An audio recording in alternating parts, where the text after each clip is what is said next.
చెప్పండి. అండ్ చూస్తున్నారు మహిళా బిల్లుకు సంబంధించి అంటే బిల్లు పెట్టనంత వరకు కూడా డెఫినెట్ గా మిగతా ఈ 3 బిల్లుల్లో దీనికి మాత్రం ఓటింగ్ ఈవెన్ ఇండి కూటమి నేతలు కూడా భేటీ పెట్టుకున్నప్పుడు వాళ్ళకు చెప్పినటువంటిది మహిళా బిల్లుకు మా ఫుల్ సపోర్ట్ ఉంటుంది. బయట మీడియా ముందుకు వచ్చి మాట్లాడింది మీటింగ్ అయిపోయిన తర్వాత మా ఫుల్ సపోర్ట్ ఉంటుంది, బట్ ఈ రెండింటికి మాత్రం మేము వ్యతిరేకంగా ఓటేస్తామని చెప్పారు. సో ఇప్పుడు జరిగినటువంటి పరిణామాలను ఎట్లా చూస్తున్నారు? అండ్ ఈ బిల్లు ఇప్పుడు రావడం పట్ల అండ్ రకరకాల విమర్శలు, రకరకాల వర్షన్స్ మీరు వింటూ ఉన్నారు, అండ్ మీ ఒపీనియన్ ఏంటి? ఒకటి స్ట్రైట్ అవే ఇది చాలా పెద్ద ఓటమి గవర్నమెంట్ కి.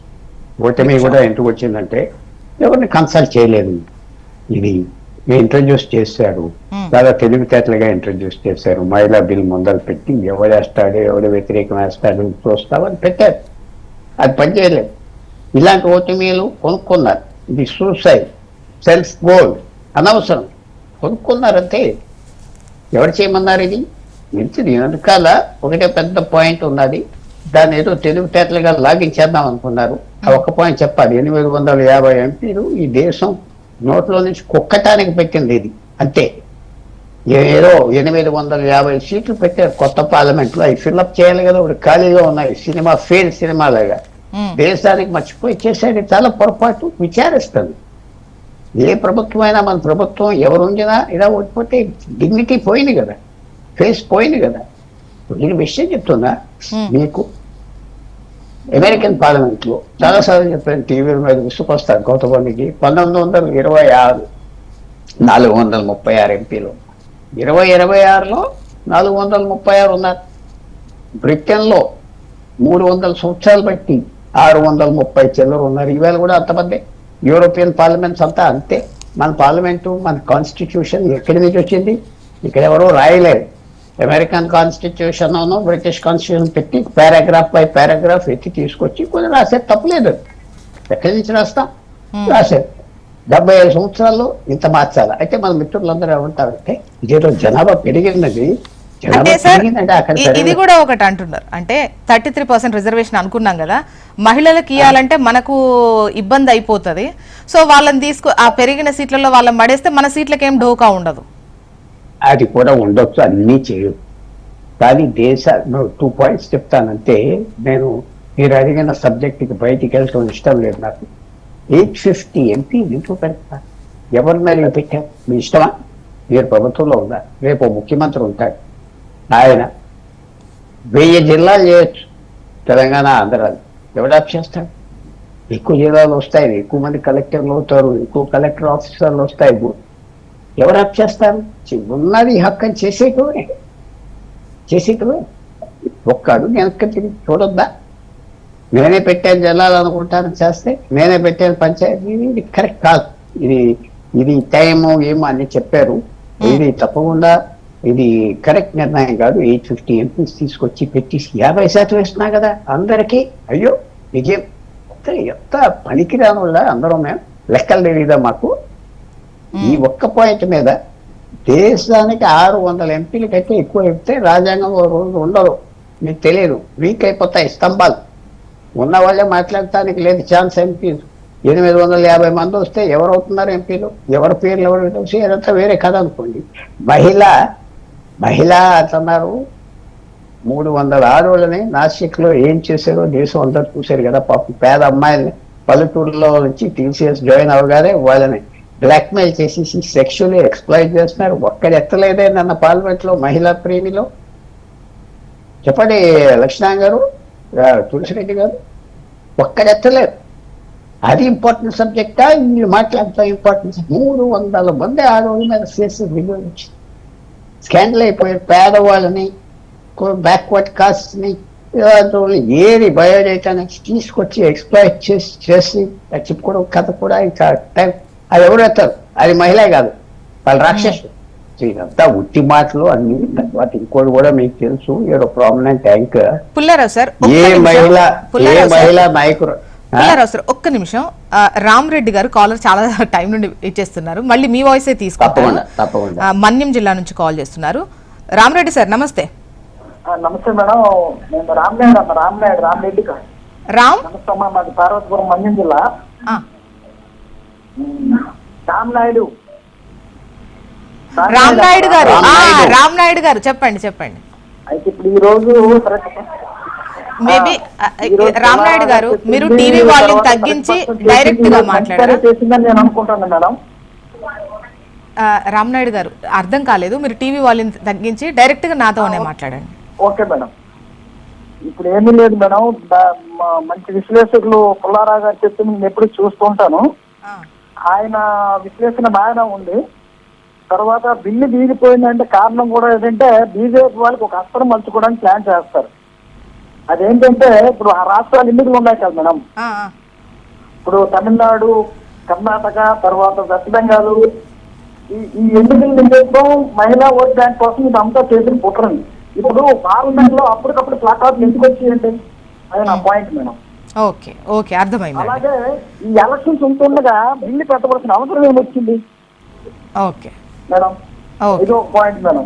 తర్వాత ఇప్పుడు సార్ అన్నట్టు 850 మంది పెంచడానికి అవసరం ఏముంది, ఈ 100 మంది 2023లో కూడా బిల్లు పాస్ అవుతుంది కదా, దాన్ని ఇంప్లిమెంట్ చేస్తుంది బాగుంటది కదా.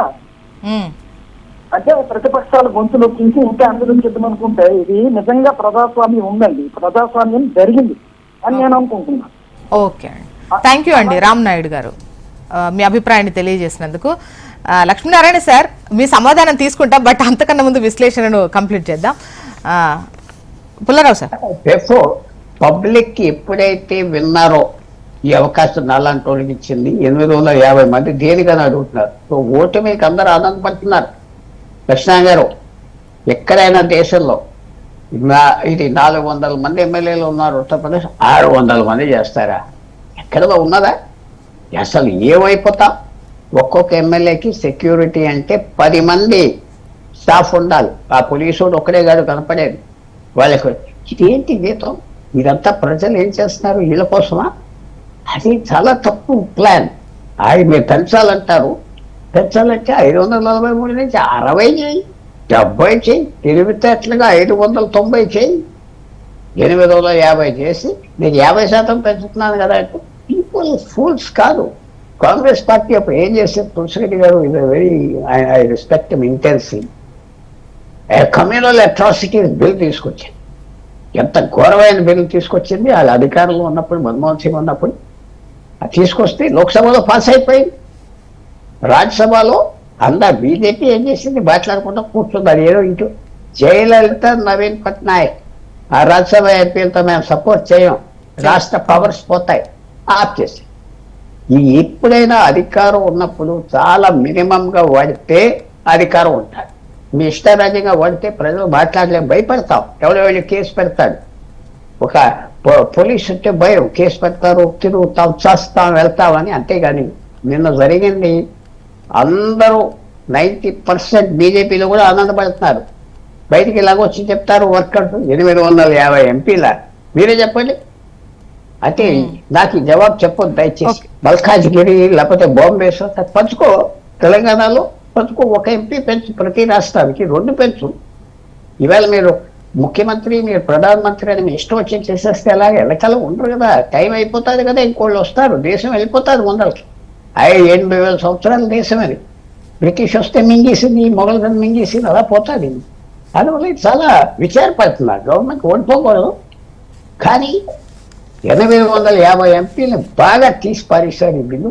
తర్వాత మహిళా బిల్లు ఓటు ఎవరు ఏరు యాంకర్ గారు 30 సంవత్సరాలు బట్టి ఆ పివి నరసింహారావు గారు పాస్ చేశారు, ఓడిచ్చి ఆ జైల్లో కూడా దోశారు. ఆఖరి మర్యాద లేదు, పాలు లేదు. దీనికి కులం, డబ్బు, మతం, పరిపాలన ఎక్కువగా చూసి ఓట్లేస్తాను.